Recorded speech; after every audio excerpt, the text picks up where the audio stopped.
ఈరోజు మన event setup ఎలా జరుగుతుందో చూడండి. ముందుగా వచ్చిన బాక్సెస్ అండ్ చైర్స్ అన్నీ చెక్ చేస్తున్నాం. అన్ని నేమ్స్ అండ్ నంబర్స్ క్లియర్గా నోట్ చేసుకుని సెటప్ కంప్లీట్ చేస్తున్నాం.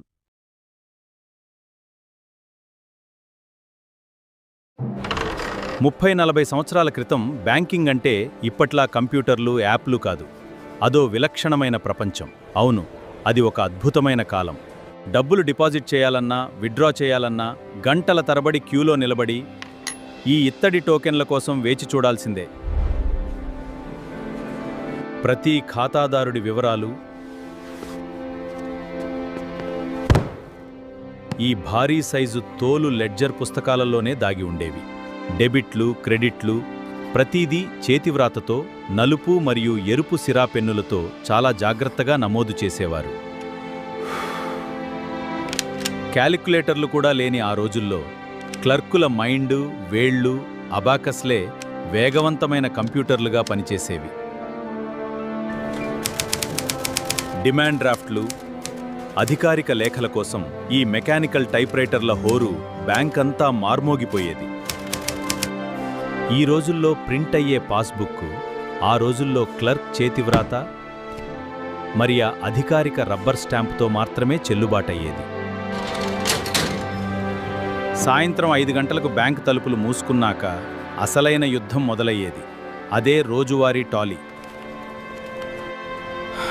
మొత్తం జమలు, ఖర్చులు సరిగ్గా లెక్క తేలాలి. ₹1 తేడా వచ్చినా ఆ ₹1 కోసం రాత్రి పొద్దుపోయేదాకా వెతకాల్సిందే.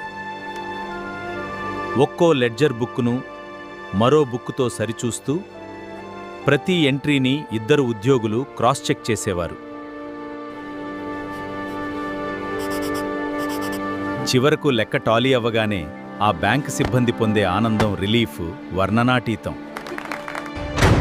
టెక్నాలజీ లేని ఆ రోజుల్లో కూడా ఎంతో నిబద్ధత, ఖచ్చితత్వంతో నడిచిన ఆ పాతకాలపు బ్యాంకింగే నేటి డిజిటల్ యుగానికి పునాది.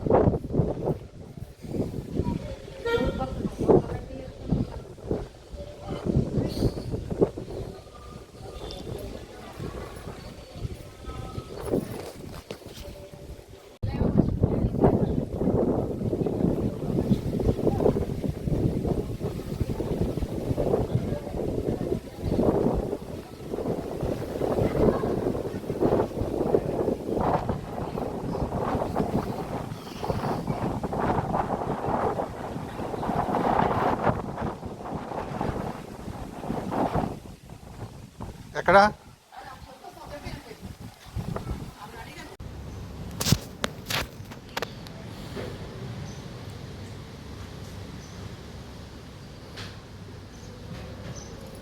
ఇక్కడ ఇంకోటి కూడా ఉందేమో మరి బ్రాహ్మణ్ దాకా ఉందామా కదా ఇదేంటి ఇంకోటి కూడా ఉందేమో ఇంకోటి ఒకటే ఉంది.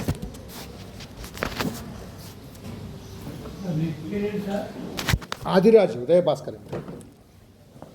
ఆదిరాజు ఉదయ భాస్కర్. ఉదయ భాస్కర్. ఆదిరాజు ఉదయ భాస్కర్. కౌశికస్ గోత్రం.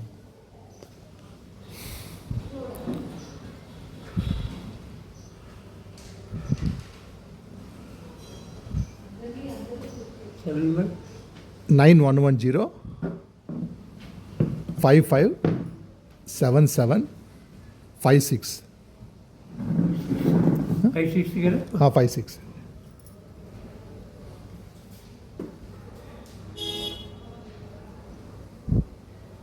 ఫ్యాన్ అయ్యి స్విచ్ ఉంటుంది. ఫ్యాన్ అయ్యి మీరు ఆమె వేస్తుంది ఫ్యాన్. ఎక్కడో స్విచ్ చెప్పండి. స్విచ్, ఫ్యాన్ స్విచ్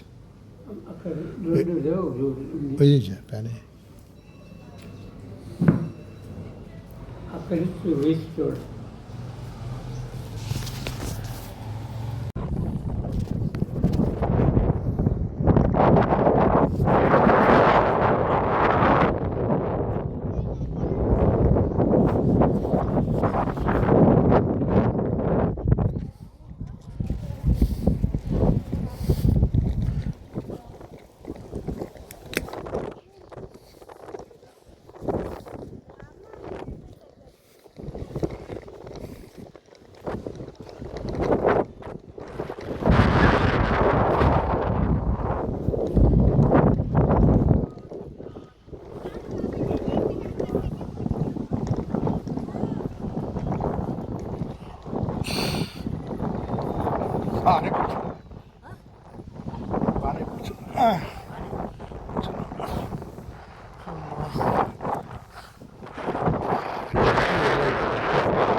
లేదంతా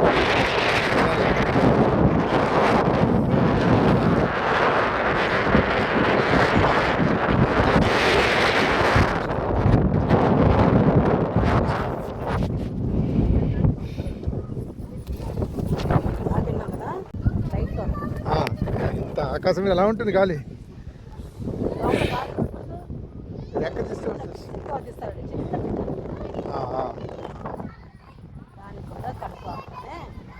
అంతే కదా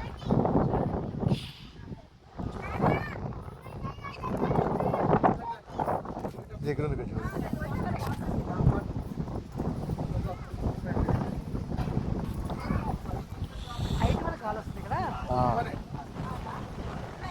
కాలేజ్ ఏదో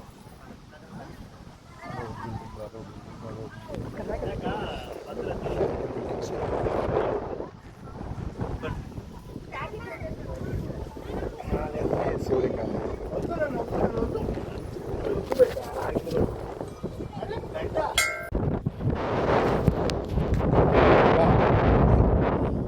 బస్ స్టాండ్ బస్ స్టాండ్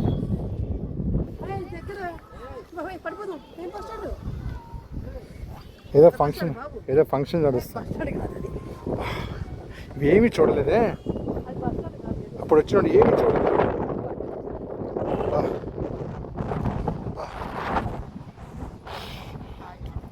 భోజనం చేశారు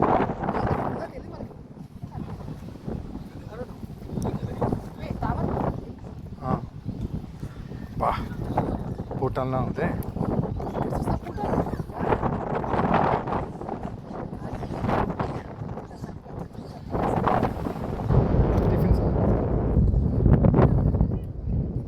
అందాక వెళ్ళగలవా తామర పూలే నీళ్ళు నిలబడవు దాని మీద తామర పువ్వు మీద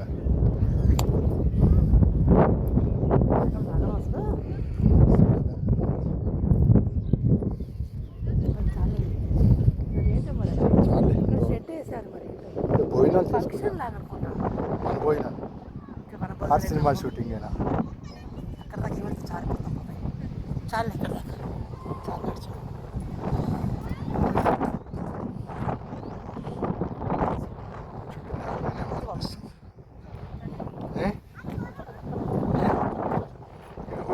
ఎక్కడ కూర్చొని ఎవరో మర్చిపోతాం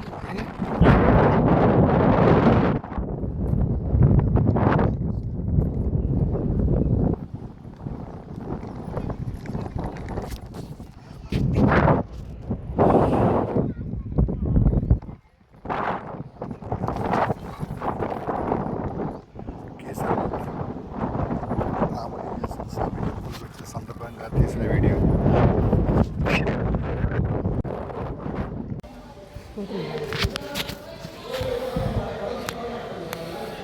ఎప్పుడు విడుకోలు ట్రై చేస్తాను నేను ఏదైనా సరే సెలవు పెట్టి పాప జాబులో కుదరలేదు అసలు మీకు జాబ్ ఉన్నంత కాలం కుదరలేదు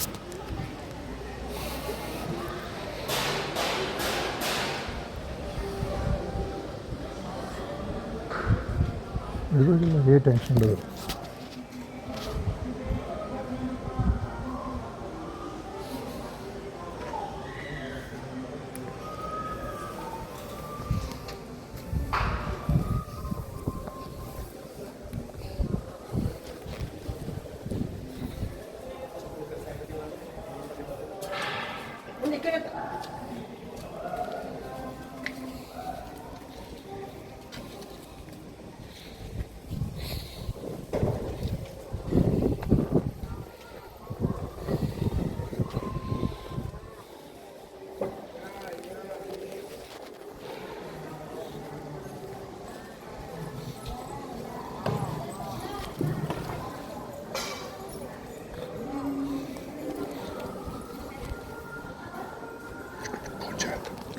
తమ్ముడు వెళ్ళిపోతుంది మనకి ఎక్కువ లైటింగ్ పెట్టింది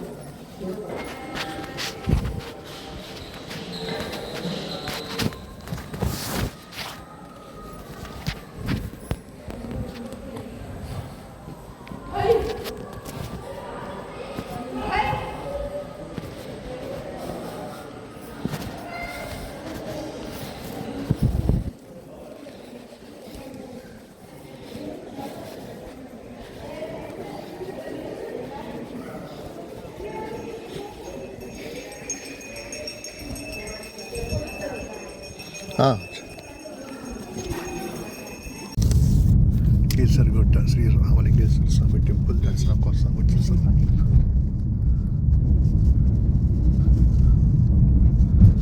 వ్యూ చూడు ఎంత బాగుంది, చూడు వెనకాల.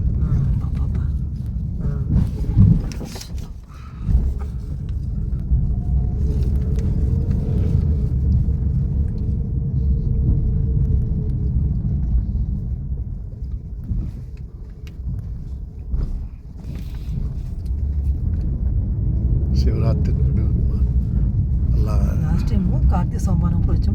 ఇక్కడ సండే ఇప్పుడు పోస్తానంటాం అనుకుంటా అండి.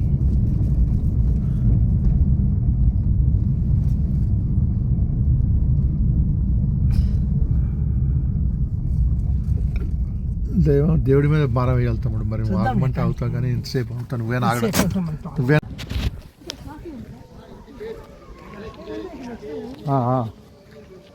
ఇగో శివలింగాలు ఇగో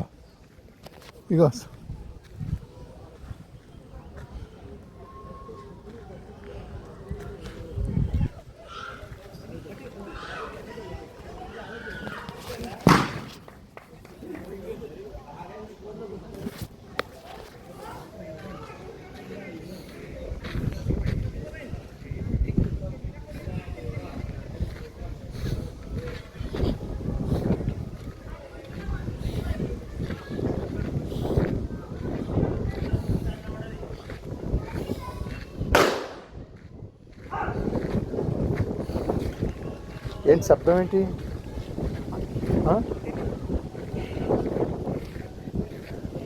చూసావా ఎంత బాగుందా?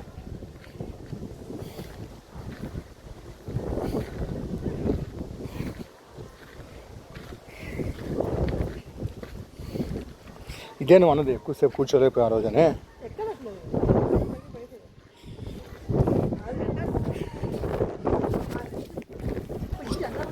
చూడు,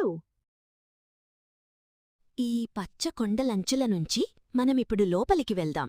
ఇక్కడ గోడలపైన ఉన్న బుద్ధిస్ట్ మ్యూరల్స్ ఎంతో కలర్ఫుల్గా ఉన్నాయి. ప్రతి చెక్క స్తంభం పైన ఎంతో చక్కని చిత్రకళలున్నాయి.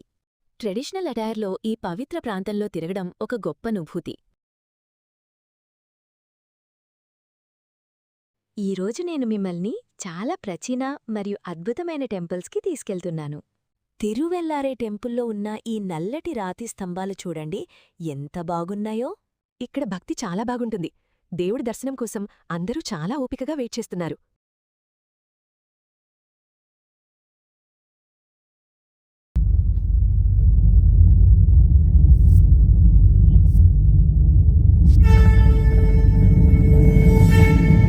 జై శ్రీమన్నారాయణ.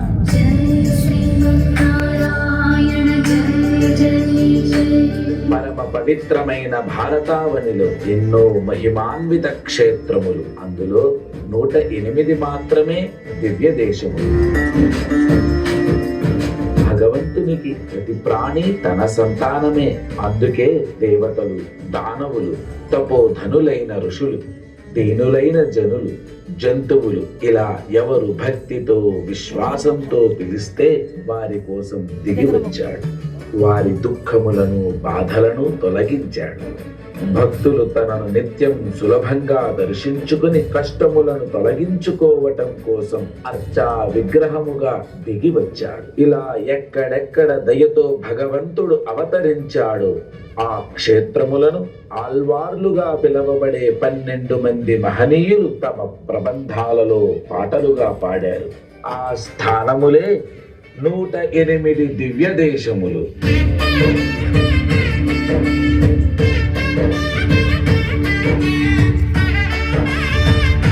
వెయ్యి సంవత్సరముల క్రితం అసమానతలతో, అసూయ ద్వేషములతో అణిగిపోతున్న జనుల పుణ్యములు పండగా ఆదిశేషుడే ఆచార్య రూపములో భగవద్ రామానుజుల వారిగా అవతరించాడు.